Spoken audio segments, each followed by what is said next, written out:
60 days challenge अब की बार CHO पार की सीरीज हमारे यूट्यूब चैनल पे चल रही है, जिसकी आज 19 क्लास है, जिसमें हम MPCHO के इम्पोर्टेंट MCQ डील कर रहे हैं कि जो MPCHO के इम्पोर्टेंट MCQ डील कर रहे हैं, जो कि अकॉर्डिंग टू न्यू सिलेबस रहने वाले हैं।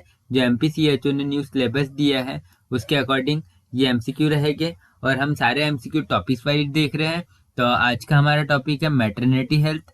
मैटरनिटी हेल्थ पे इसके पहले 3 क्लास हो चुकी है मैटरनिटी हेल्थ की, तो आप वहाँ पे जाके देख सकते हो। और हम सिलेबस के अकॉर्डिंग सारे क्लासेस आपको प्रोवाइड कर रहे हैं, जिसमें हमारे इम्यूनाइजेशन हो गया है, फैमिली प्लानिंग हो गया है और न्यूट्रिशन हो गया है और हेल्थ नेशनल हेल्थ प्रोग्राम वाला टॉपिक हो गया है।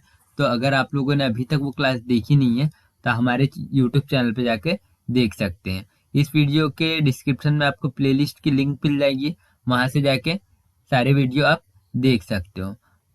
हम जो भी क्वेश्चंस लेके आ रहे हैं, जो भी जितने भी MCQ इम्पोर्टेंट है, सारे सिलेक्टेड रहने वाले हैं और वो आपके एग्जाम में आने के चांसेस है। तो आप क्लासेस को कंटिन्यू देखते रहिए। और आज एक न्यू अपडेट आया है MPCHO की तरफ से। MPCHO की तरफ से जो MP ऑनलाइन की ऑफिशियल वेबसाइट पे वो लिंक आज से एक्टिवेट हो गई है। वो लिंक क्या है? वो लिंक है करेक्शन की। अगर किसी भी कैंडिडेट के फॉर्म में कोई करेक्शन है तो करेक्शन के लिए आप करेक्शन वाली लिंक एक्टिवेट हो चुकी है, जो कि 17 नवंबर तक एक्टिवेट रहेगी। अगर आपके फॉर्म में कोई सा भी करेक्शन है तो आप उस करेक्शन को 17 नवंबर तक करा सकते हो, है ना। उसके बाद करेक्शन नहीं होगा। और MPCHO के फॉर्म स्टार्ट है, आप फॉर्म अप्लाई कर सकते हो। अगर आपने फॉर्म अभी तक अप्लाई नहीं की है तो जल्द से जल्द फॉर्म अप्लाई कर दीजिएगा। 60 डेज चैलेंज अब की बार CHO पार। तो आज का हम फर्स्ट क्वेश्चन देख लेते हैं। फर्स्ट क्वेश्चन क्या है हमारा? फर्स्ट क्वेश्चन में पूछा है the length of cervix cervix की लेंथ कितनी होती है।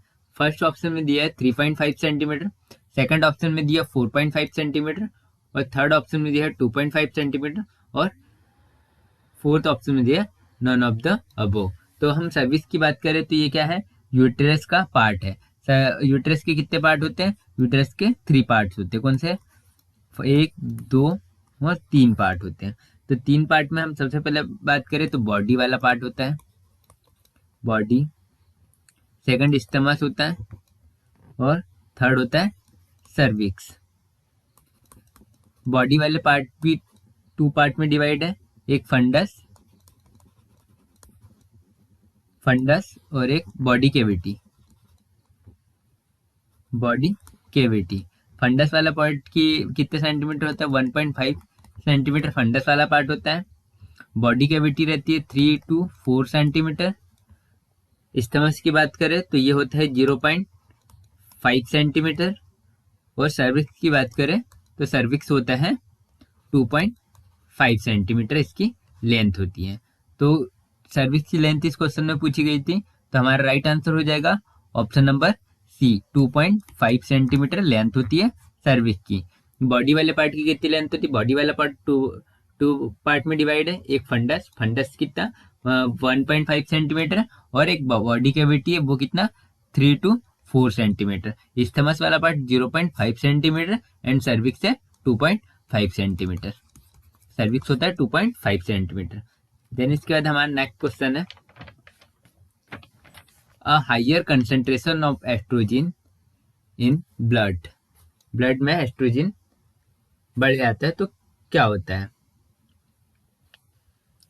फर्स्ट ऑप्शन में दिया case of ovulation, second option में स्टिमुलेट लोकेशन, थर्ड ऑप्शन में दिया है inhibit secretion of FHH। Inhibit मतलब कम।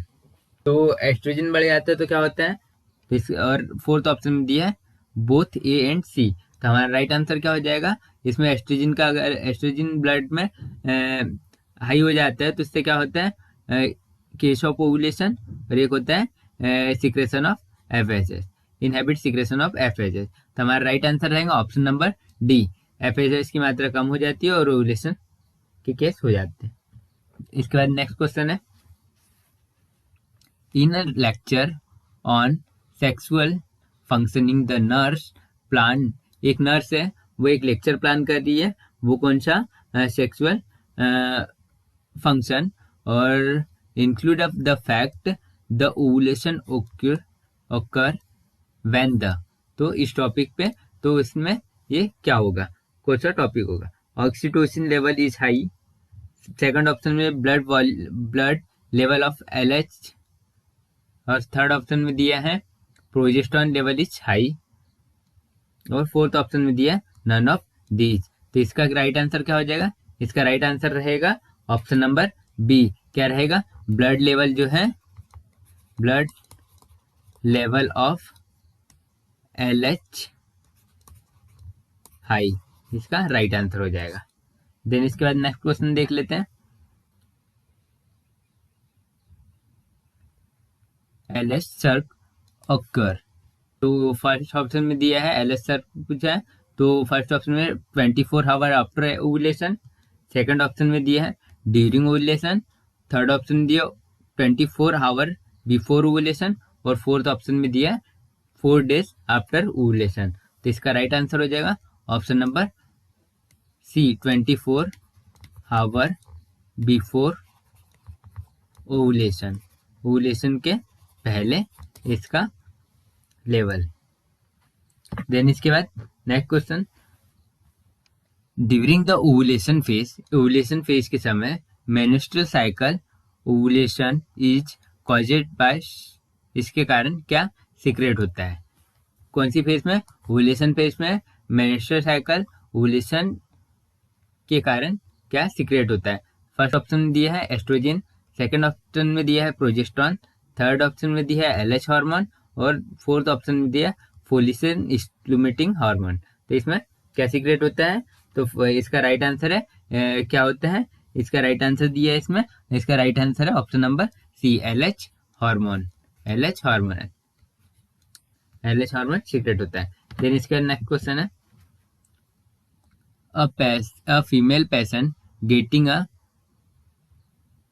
कॉम्बिफेनिन सिट्रेट थेरेपी, कौन सी एक फीमेल की कॉम्बिफेनिन सिट्रेट थेरेपी चल रही है, कब, during pregnancy, the risk of which complication में बी इंक्रीज, तो इसमें कौन से कॉम्प्लिकेशन की ज्यादा रिस्क है ये हमें बताना है। फर्स्ट ऑप्शन में दिया है एक्टोपिक प्रेगनेंसी, सेकंड ऑप्शन में दिया है मल्टी प्रेगनेंसी, थर्ड ऑप्शन में दिया है पॉलीहाइड्रो एमिनोसिस, और फोर्थ ऑप्शन में दिया है मिसेड अबॉर्शन।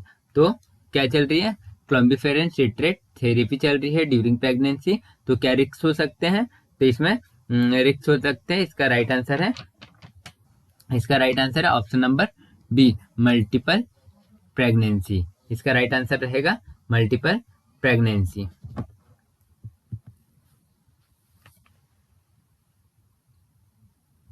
इसके बाद नेक्स्ट क्वेश्चन है, which gland is responsible for initiating the menstrual cycle, menstrual cycle के लिए सबसे पहले कौन सी ग्लैंड रिस्पॉन्सिबल होती है, तो ग्लैंड रिस्पॉन्सिबल होती है, फर्स्ट ऑप्शन में दिया हाइपोथैलेमस, सेकंड ऑप्शन में दिया एंटेटरी पिट्यूटरी ग्लैंड, और थर्ड ऑप्शन में दिया पोस्टीरियर पिट्यूटरी ग्लैंड, और फोर्थ ऑप्शन में दिया है ओवरी। तो इसके लिए फर्स्टली कौन सी ग्लैंड रिस्पॉन्सिबल होती है, तो इसमें फर्स्ट में होती है हाइपोथैलेमस, और सेकंड होती है, फर्स्ट में कौन सी हाइपोथैलेमस, सेकंड में होती है पिट्यूटरी ग्लैंड, और थर्ड ऑप्शन में थर्ड नंबर पे कौन सी रिस्पॉन्सिबल होती है, थर्ड नंबर पे होती है ओवरी रिस्पॉन्सिबल होती है, पहले हाइपोथैलेमस फिर उसके बाद पिट्यूटरी और उसके बाद ओवरी रिस्पॉन्सिबल होती है। तो इसका राइट आंसर था ऑप्शन नंबर ए।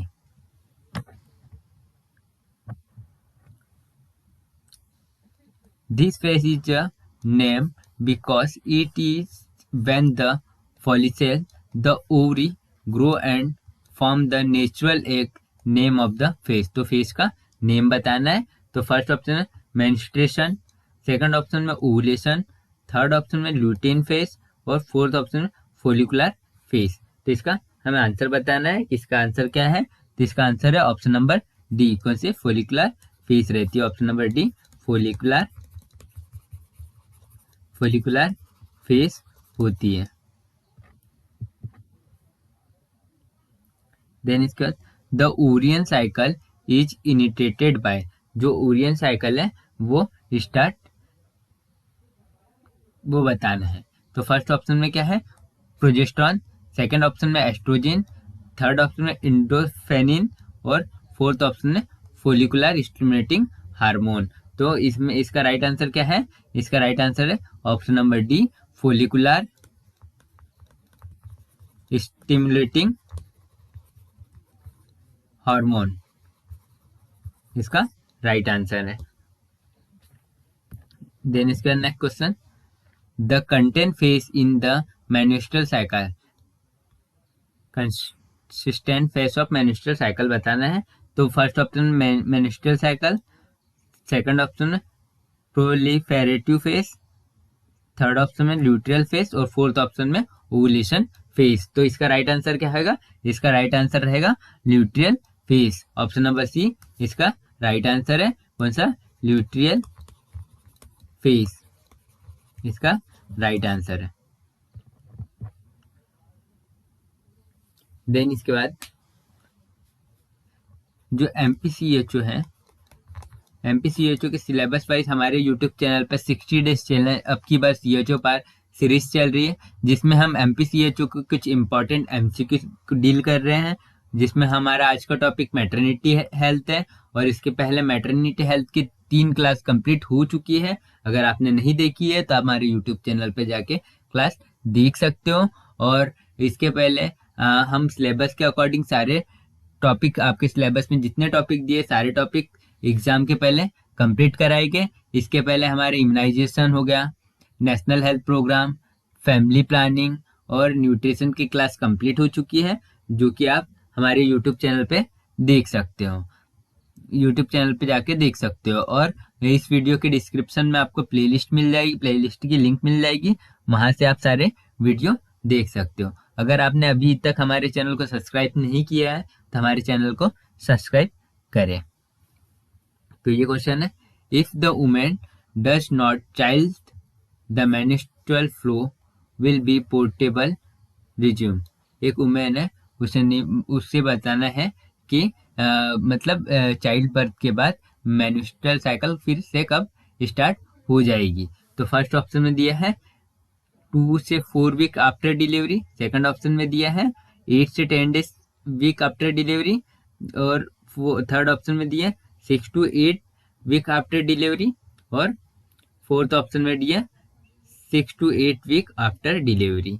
तो मेन्स्ट्रुअल साइकिल कब से स्टार्ट हो जाती है, तो आपको पता ही होगा पोस्टपार्टम पीरियड कौन सा रहता है। पोस्टपार्टम जो पीरियड रहता है वो कब तक रहता है, 6 वीक तक रहता है। 6 वीक, उसके बाद 6 वीक में तक क्या होता है, जो सारे ऑर्गन रहते हैं वो सारे रिकवर होते हैं। कितने वीक में, 6 वीक में।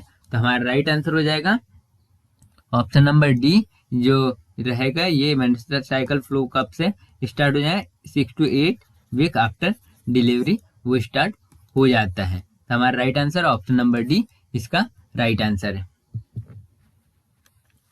देन इसका नेक्स्ट क्वेश्चन, अब vaginal fistula that open into rectum is called, vaginal fistula है, डेट ओपन है रेक्टम में, तो इसे क्या कहेंगे। फर्स्ट ऑप्शन में vesico vaginal fistula, second option में दी है recto vaginal fistula, third option में दिया है कोलो वेजाइना फेस्टुला, और फोर्थ ऑप्शन में दिया इंट्रो वेजाइनल फेस्टुला। तो इसको क्या कहेंगे, वेजाइनल ओपनिंग कहाँ हो रही है, मतलब कि वेजाइना और रेक्टम के बीच में कनेक्शन हो गया, तो उसे क्या कहेंगे, उसे कहेंगे हम, और इसका राइट आंसर हो जाएगा ऑप्शन नंबर बी, क्या कहेंगे, रेक्टो वेजाइनल फेस्टुला। फेस्टुला का मीनिंग क्या होता है, फेस्टुला का जो मीनिंग होता है, इसका मीनिंग रहता है एबनॉर्मल कनेक्शन। क्या, एबनॉर्मल कनेक्शन। एबनॉर्मल कनेक्शन को क्या बोलते हैं, फेस्टुला कहते हैं। और ब्लेडर और विजाइना के बीच में कनेक्शन हो जाता है तो इसे क्या कहते हैं, ये वेसिको वेजाइनल किसे कहेंगे, इसमें क्या होता है ब्लेडर और वेजाइना के बीच में कनेक्शन हो जाता है, एबनॉर्मल कनेक्शन हो जाता है, ब्लेडर और वेजाइना के बीच में एबनॉर्मल कनेक्शन हो जाता है तो इसे कहेंगे वेसिको वेजाइनल फेस्टुला उसे कहते हैं। और रेक्टम वेजाइना और रेक्टम के बीच में होता है तो उसे क्या कहते हैं, रेक्टो वेजाइनल फेस्टुला। और फेस्टुला का मीनिंग क्या होता है, उसका मीनिंग होता है एबनॉर्मल कनेक्शन, एबनॉर्मल कनेक्शन उसको बोलेंगे fistula.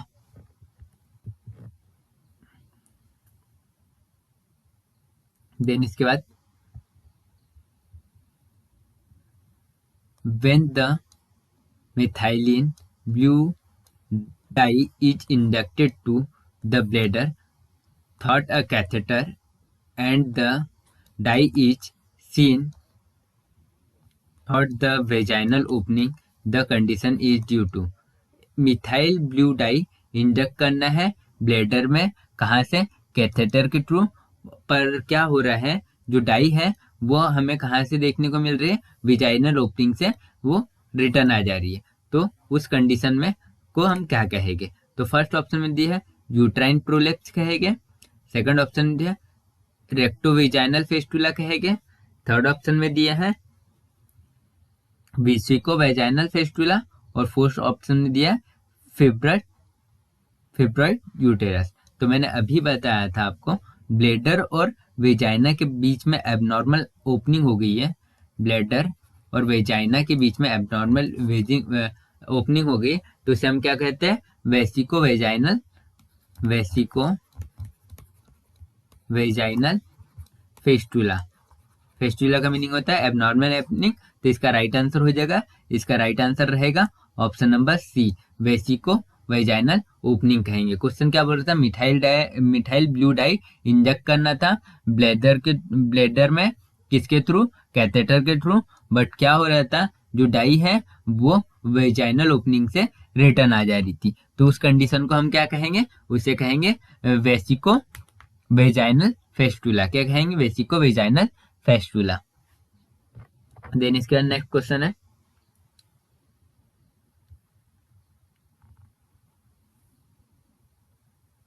Disorder of uterine tube and ovary are, disorder of fallopian tube, एक ये डिसऑर्डर है uterine tube and ovary are, तो इसे क्या कहेंगे, एक्यूट सेल्फिंजाइटिस, सेकेंड ऑप्शन में एक्टोपिक प्रेगनेंसी, थर्ड ऑप्शन में दिया है ट्यूमर और फोर्थ ऑप्शन में दिया ऑल ऑफ दीज। तो इसका राइट आंसर हो जाएगा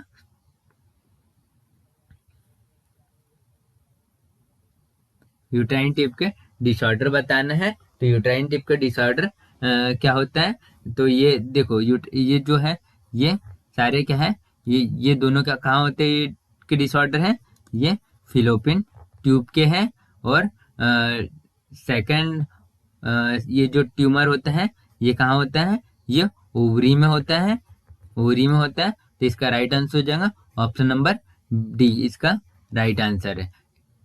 एक्यूट सेल्फिंजाइटिस एंड एक्टोपिक प्रेगनेंसी, ये काय का डिसऑर्डर है, फिलिपिन ट्यूब में होता है, और जो ट्यूमर है वो ओवरी में होता है, तो इसका राइट आंसर हो जाएगा ऑप्शन नंबर डी, इसका राइट आंसर हो जाएगा, इसका राइट आंसर रहेगा ऑल ऑफ दीज, इसका राइट आंसर रहेगा।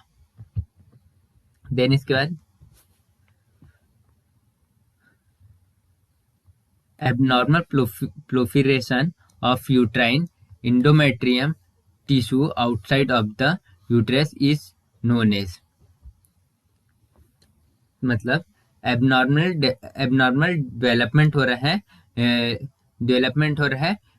Uterine endometrium tissue outside of uterus is known as, तो इसका एबनॉर्मल डेवलपमेंट हो रहा है, अंदर की साइड डेवलप ना होके बाहर की साइड डेवलप हो रहा है, तो इसे क्या कहेंगे, तो इस फर्स्ट ऑप्शन में दिया गया है सिस्टिक फिब्रोसिस, सेकंड ऑप्शन में दिया एंडोमेट्रोसिस, और थर्ड ऑप्शन में मेट्रोरेजिया, और फोर्थ ऑप्शन दिया मिनोरेजिया, तो इसे हम क्या कहेंगे, इसे कहेंगे हम, इसका राइट आंसर हो जाएगा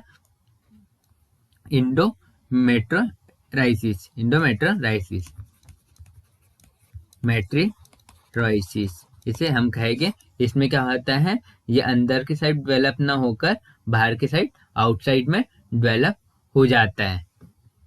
देन इसका नेक्स्ट क्वेश्चन है,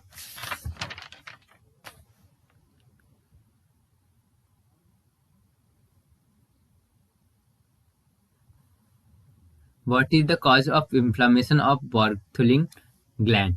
बार्थोलिन ग्लैंड का कॉज क्या, इन्फ्लामेशन का कॉज क्या होता है? तो फर्स्ट ऑप्शन में दिया गया है स्ट्रेप्टोकोकस, सेकंड ऑप्शन में दिया है गोनोकोकस, थर्ड ऑप्शन में सीडोमोनास और फोर्थ ऑप्शन में दिया है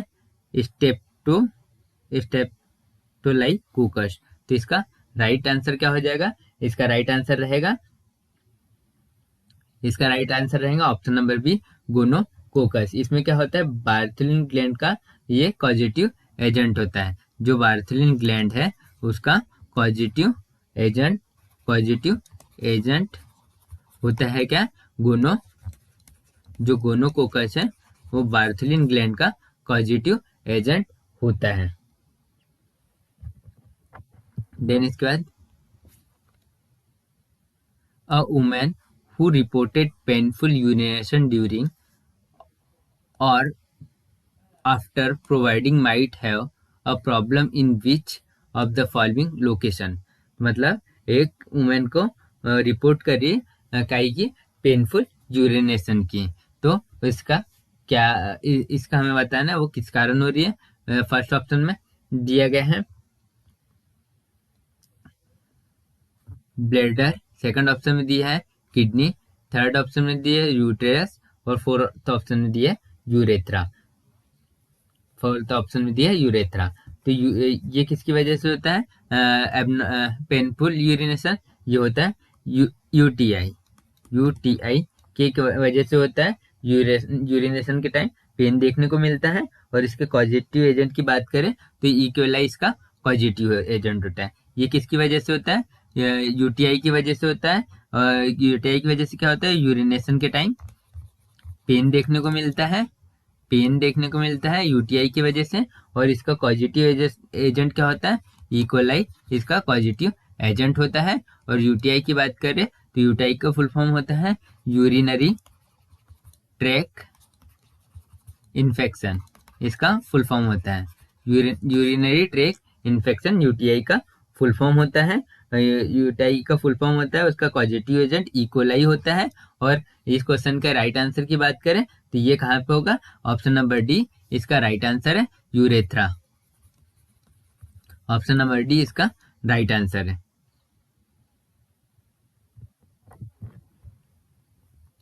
देन इसके बाद जेनाइटल ट्यूबरक्लोसिस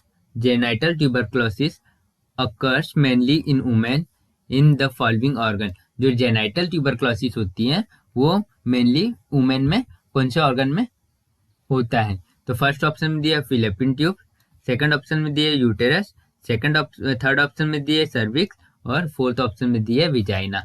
तो जो जेनाइटल ट्यूबरक्लोसिस रहेगी, जेनाइटल ट्यूबरक्लोसिस जो टीबी है वो मेनली कहाँ होती है, वो होती है जेनाइटल जो ट्यूबरक्लोसिस रहती है, वो मेनली कहाँ होती है, वो होता है ऑप्शन नंबर ए इसका राइट आंसर है। ये कहाँ होता है, ये होता है फिलिपिन ट्यूब में। देन इसके बाद नेक्स्ट क्वेश्चन है, which of the following is a complication of a rupture of ectopic pregnancy? Ectopic pregnancy का बताना rupture, which of the following rupture of ectopic pregnancy. तो इस क्वेश्चन आज हम ये आपके लिए छोड़ रहे हैं। इस क्वेश्चन का आपको कमेंट बॉक्स में आंसर देना है। तो देखते हैं कितने स्टूडेंट इसका राइट आंसर देते हैं।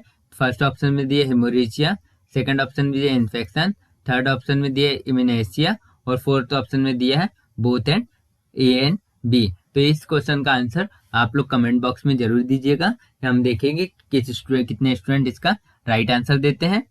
देन इसके बाद नेक्स्ट क्वेश्चन देख लेते हैं। नेक्स्ट क्वेश्चन में है, which of the following is a symptoms of pelvic inflammatory disease?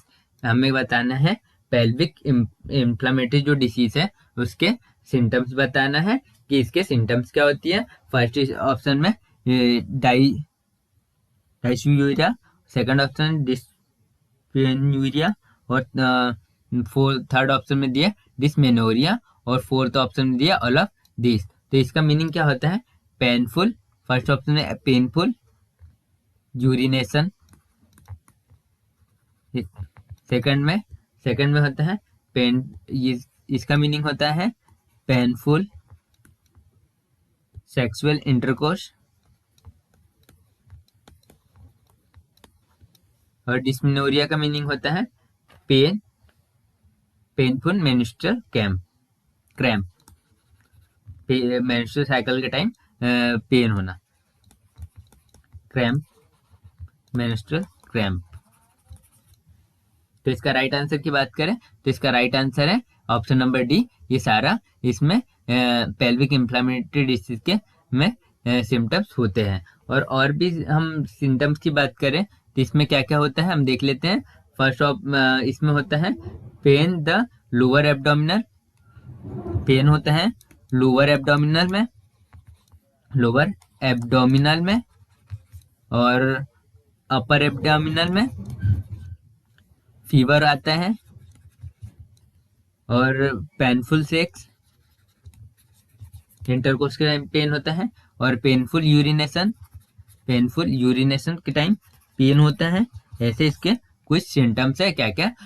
Pen lower abdominal and upper abdominal, fever आता है, पेनफुल यूरिनेशन होता है, और इरेगुलर ब्लडिंग भी होती है। इसमें इरेगुलर ब्लडिंग भी होती है। ये कहेगा पेल्विक इंफ्लेमेटरी डिसीज के सिम्टम्स होते हैं।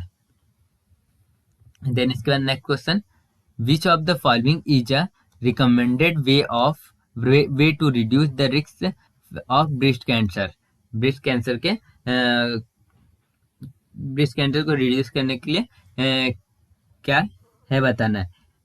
Maintaining a healthy weight, second option में limiting alcohol intake, third option में दिया है encourage the regular physical activity, और फोर्थ ऑप्शन में दिया ऑल ऑफ द अबोव। तो इसका राइट आंसर हो जाएगा ऑप्शन नंबर डी, इसका राइट आंसर हो जाएगा। मेंटेन करेंगे वेट को, अल्कोहल अगर लेते हैं तो उसको लिमिट में लेके, और इनकरेज करेंगे रेगुलर फिजिकल एक्टिविटी के लिए। तो इसका राइट आंसर हो जाएगा क्या? ऑप्शन नंबर डी इसका राइट आंसर हो जाएगा। देन इसका next question, which of the following is a potential complication of gestational diabetes? Gestational diabetes का कॉम्प्लिकेशन बताना है। तो फर्स्ट ऑप्शन में दिया है प्रीटर्म लेबर, सेकंड ऑप्शन में दिया स्टील बर्थ, और थर्ड ऑप्शन में दिया है मैक्रोसोमिया। मैक्रोसोमिया का मीनिंग क्या होता है? Large baby. लार्ज बेबी कब होता है? वो गेस्टेशनल डायबिटीज वाली कंडीशन में लार्ज बेबी होता है, प्रीटर्म लेबर भी हो सकता है और स्टिल बर्थ भी हो सकता है। तो इसका राइट आंसर हो जाएगा ऑप्शन नंबर डी, इसका राइट आंसर रहेगा ऑल ऑफ द अबो, इसका राइट आंसर रहेगा। प्रीटर्म लेबर, स्टिल बर्थ और माइक्रोसोमिया इसका राइट आंसर रहेगा। देन इसके बाद, which type of twin from a single fertilize egg that, egg है ये, एग की स्पेलिंग ई मिस्टेक है। Which type of twin from a single fertilization egg that split into the embryo? तो first option में दिया identical twin, second option दिया parental twin, third option में दिया सेमेसिस ट्विन, और फोर्थ ऑप्शन में दिया है कंजुनाइटेड ट्विन। तो इसका राइट आंसर क्या हो जाएगा? इसका राइट आंसर हो जाएगा option number A, identical twins, इसका राइट आंसर हो जाएगा। तो आज की क्लास का हमारा ये लास्ट क्वेश्चन था। कल भी हम मैटरनिटी हेल्थ की क्लास लगाएंगे, जिसमें हम आपका पूरा सिलेबस, मैटरनिटी हेल्थ का सारा सिलेबस कवर करेंगे। और MPCHO की हमारे चैनल पे क्लास चली रही है 60 डेज चैलेंज, अब की बार CHO पार। तो ऐसी ही क्लास देखने के लिए हमारे चैनल को सब्सक्राइब करें, वीडियो को शेयर करें और लाइक करें। और MPCHO के लिए करेक्शन के लिए लिंक एक्टिवेट हो चुकी है। अगर किसी भी स्टूडेंट के फॉर्म में थोड़ा भी करेक्शन हो तो आप करेक्शन 17 नवंबर के पहले MP ऑनलाइन की ऑफिशियल वेबसाइट पर जाकर करा सकते हो। अगर किसी स्टूडेंट को कुछ दिक्कत आती है, कोई प्रॉब्लम आती है, तो आप हमारे व्हाट्सएप ग्रुप में ज्वाइन हो सकते हो और हमें डायरेक्टली मैसेज कर सकते हो। हम आपकी सारी हेल्प करेंगे और कोई जो भी स्टूडेंट रहे, थोड़ी भी प्रॉब्लम हो तो आप डायरेक्टली हमें मैसेज कर सकते हो या व्हाट्सएप ग्रुप में ज्वाइन हो सकते हो। व्हाट्सएप ग्रुप की लिंक आपको डिस्क्रिप्शन में मिल जाएगी।